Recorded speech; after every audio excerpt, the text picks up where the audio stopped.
چرا در ناحیه مایدان дардҳои сахт пайдо мешавад? салом дӯстон, ман Хидиалии Суҳроб, духтур уролог андролог ҳастам. имрӯз дар бораи беморӣ суҳбат мекунем ки як чанд рӯз пеш бо шикояти дардҳои сахт дар тухми чап муроҷиат намуда буд.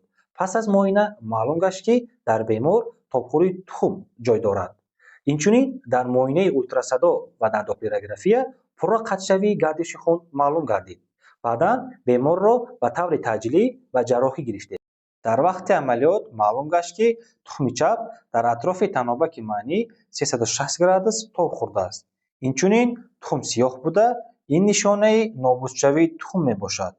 мо тобхӯриро бартараф кардем, вале гардиши хун дар тухм барқарор нашуд. баъдан амалиёти орхоэктомия гузарондем.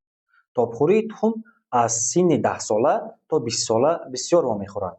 агар дар давоми 6 соат ёрии тиббӣ нарасонем, эҳтимолияти нобудшавии тухм хеле зиёд мегардад.